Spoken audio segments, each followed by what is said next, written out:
Oke, perkenalkan nama saya Muhammad Bintang Efriza, NIM 8040230070. Saya mahasiswa semester 5 dari mata kuliah pemrograman mobile dan di sini saya akan menjelaskan beberapa file-file ya untuk menyelesaikan ujian tengah semester. Oke, pertama di sini saya akan menjelaskan bagian main Dart. Pertama di bagian paling atas ada beberapa import ini ya. Import ini fungsinya untuk memasukkan file-file halaman yang sudah saya buat, seperti halaman login, register, home, dan halaman mahasiswa. Jadi aplikasi bisa berpindah-pindah halaman. Setelah itu ada fungsi main ini. Fungsi ini adalah yang pertama kali dijalankan saat aplikasi dibuka. Di sini saya memanggil run app untuk menjalankan aplikasi utama, yaitu main app. Masuk ke dalam class main app. Di sini saya memakai material app yang berfungsi sebagai kerangka utama aplikasi Flutter. Lalu saya matikan debug banner supaya tampilannya bersih. Lalu saya set halaman pertama yang muncul saat aplikasi dibuka, yaitu halaman register. Berikutnya ada bagian routes. Bagian routes ini, nih bagian routes. Di sini saya membuat daftar rute atau jalur menuju setiap aplikasi, setiap halaman. Misalnya login, untuk halaman login, home, untuk halaman home, dan rute lain untuk list mahasiswa form, mahasiswa detail, mahasiswa edit. Nah, dengan rute ini saya bisa pindah halaman cukup dengan navigator push name. Saya juga mengaktifkan easy loading di sini, yaitu plugin untuk menampilkan loading indikator. Dan terakhir saya ubah tema app bar supaya ada warna pink di desain aplikasinya. Oke, selanjutnya masuk ke bagian homepage.dart.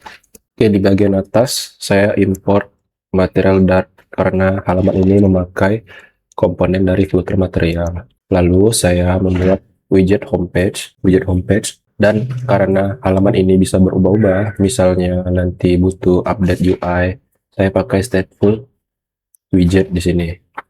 Oke, di dalam fungsi build saya membuat sebuah tampilan utama menggunakan scaffold. Nih ya. Nih. Pada bagian app bar saya kasih judul my super app. Ini di bagian sini saya kasih nama my super app. Dan saya tambahkan tombol logout di sebelah kanan. Aplikasi akan kembali ke halaman login menggunakan navigator push replacement name. Kita masuk ke bagian body. Saya kasih padding 20 di sini biar isi halaman tidak nempel ke pinggir. Di dalamnya ada dua tombol. Yang pertama data mahasiswa di sini. Kemudian tombol yang kedua yaitu tombol tambah mahasiswa. Kalau ditekan pindah ke halaman form untuk menambahkan data mahasiswa. Jadi halaman ini berfungsi sebagai menu utama setelah login yang isinya tombol navigasi ke dua fitur utama. Yang pertama untuk melihat data mahasiswa dan menambahkan data mahasiswa. Oke, selanjutnya ini adalah file register page.dart. Di bagian atas saya import 3 package material Dart untuk tampilan, HTTP JSON, kemudian easy loading. Nah, halaman ini pakai stateful widget karena ada form input dan proses register. Saya membuat 3 controller di sini. Yang pertama email controller, nama controller, dan password controller. Semua ini digunakan untuk menangkap input dari pengguna. Lalu saya membuat form untuk validasi form sebelum mengirim data. Kemudian hal terpenting di halaman ini adalah fungsi register ini. Saat tombol daftar ditekan, form dicek dulu apakah sudah benar diisi. Nah, kalau valid, saya tampilkan loading di sini. Tampilkan loading. Sedang loading. Nah, setelah itu saya kirim request post. Nah, setelah itu saya kirim request post ke API belajar Unama di sini, yang isinya email, nama, dan password. Kalau API mengembalikan 100-201, berarti registernya berhasil. Saya tampilkan pesan sukses, lalu pindah ke halaman login. Di sini dia pindah ke halaman login. Nah, kalau gagal, saya ambil pesan error dari API dan tampilkan dengan easy loading ini kalau errornya, kalau gagal. Nah, ini untuk tampilan UI-nya.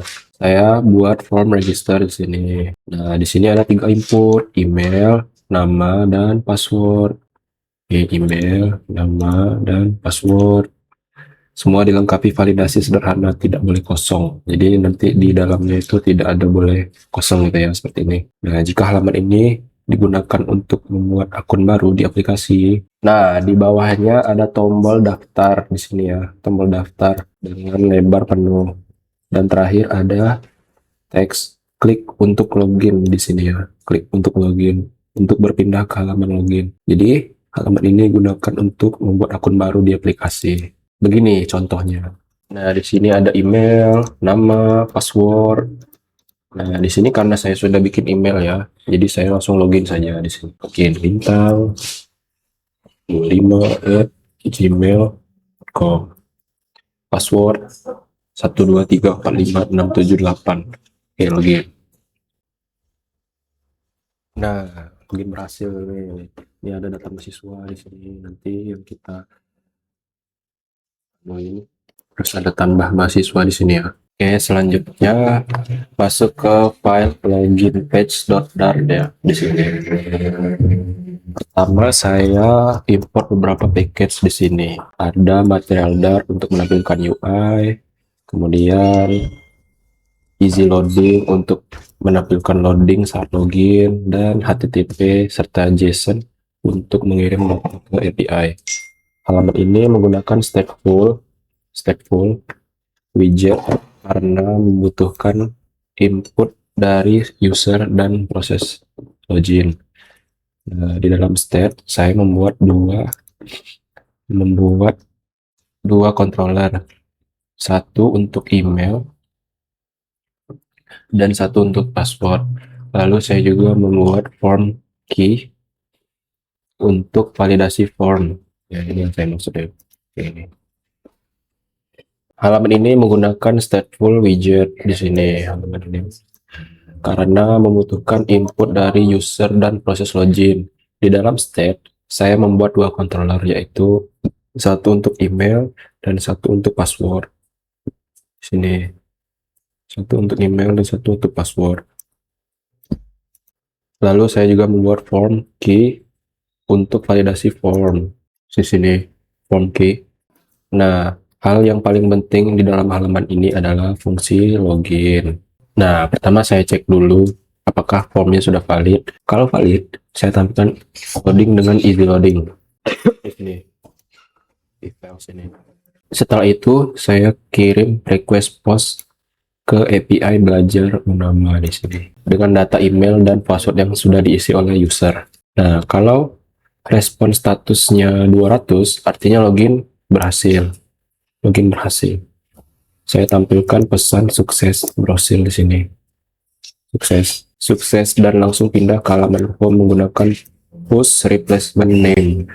Nah, kalau gagal, jika gagal, saya ambil pesan error dari API dan menampilkan melalui easy loading ini.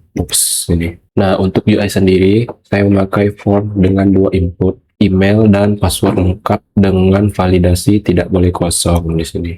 Email tidak boleh kosong. Ada juga tombol login yang memenuhi lebar layar ini. Nah, di bagian bawah saya tambahkan teks klik untuk register di sini. Saya tambahkan klik untuk register. Nah, jadi halaman ini berfungsi untuk login ke aplikasi, terus memvalidasi form, lalu mengirim request ke API, dan mengatur navigasi setelah login. Tampil dulu. Nah, ini tampilan yang saya maksud. Di sini ya, ini ada email, terus nama, terus password. Nah, di sini saya coba email bintang 25@gmail.com, nama bintang sport 223456778. Oke, login. Sini ada loading. Oke, karena saya sebelumnya sudah coba email ini, saya langsung login saja. Dan gmail.com. Ya, itu 2345678 login.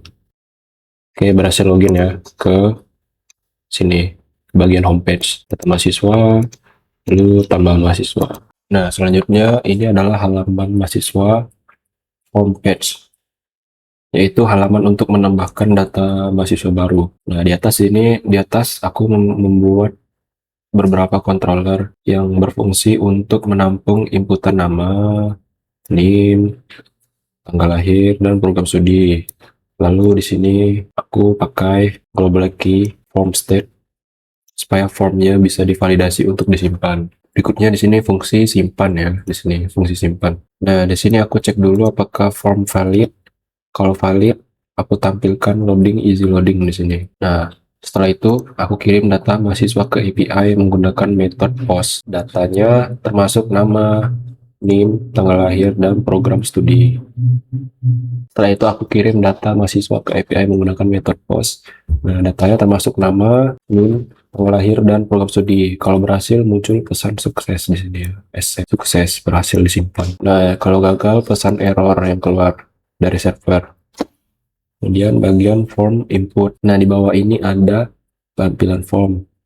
Ada input nama, NIM, dan masing-masing punya validator supaya wajib diisi. Nah, kemudian untuk bagian tanggal akhir, ini aku pakai text form field yang read only. Kalau field ini ditekan, akan muncul data picker setelah tanggal dipilih. Tanggalnya otomatis dibuat format menjadi year, month, and day. Nah, untuk program studi aku pakai di sini program studi aku pakai drawdown button form field. Nah, pilihan yang disediakan ada SI, ada TI, ada SK. Kalau pengguna ganti pilihannya, nanti kontrolernya ikut berubah. Nah, terakhir di sini ada tombol simpan. Oke, ini saya perlihatkan. Sini ada nama, misalkan nama saya Muhammad Bintang, NIM 84. Oke, ini tanggal lahir. Sini tanggal lahir 2005 Maret tanggal 25. Oke, kemudian SI simpan. Nah, sudah berhasil ya. Oke, selanjutnya ini halaman mahasiswa edit page, yaitu halaman untuk mengubah data mahasiswa yang sudah ada. Di bagian atas halaman aku ambil data mahasiswa yang dikirim melalui argumen ketika kita menekan tombol edit di halaman. Nah, setelah data yang diambil, aku isi semua controller berdasarkan data yang sudah ada. Jadi formnya langsung terisi otomatis. Nah, kemudian di sini ada input form. Nah, di bagian form, ini bagian form, sama seperti halaman tambah, ada input, nama, kemudian NIM, tanggal, dan program studi. Nah, untuk tanggal lahir, aku akan tetap pakai date picker. Ketika ditekan muncul kalender gitu ya. Nah, kemudian ada drop-down program studi. Sama juga seperti tadi, ada 3 yaitu SI, TI, dan SK.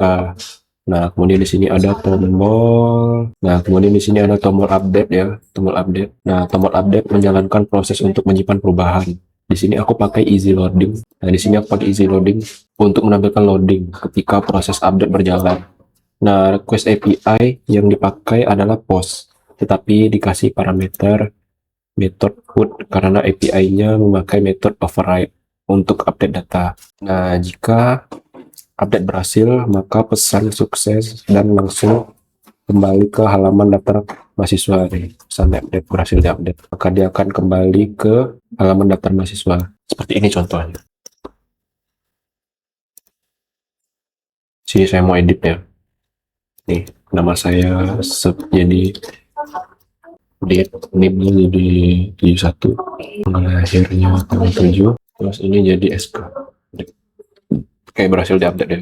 Oke, selanjutnya di sini di bagian mahasiswa list page. Nah, di halaman ini aplikasinya menampilkan seluruh data mahasiswa yang kita ambil dari API. Pertama, kita import beberapa package seperti HTTP untuk mengkoneksi API dan JSON decode untuk mengubah respon JSON. Lalu di bagian atas, di sini aku bikin satu variabel data mahasiswa. Lalu di bagian atas aku bikin satu variabel data mahasiswa yang fungsinya untuk menampilkan list mahasiswa yang nanti akan ditampilkan di layar. Kemudian fungsi get mahasiswa di sini ya. Nah, di sini ada fungsi get mahasiswa.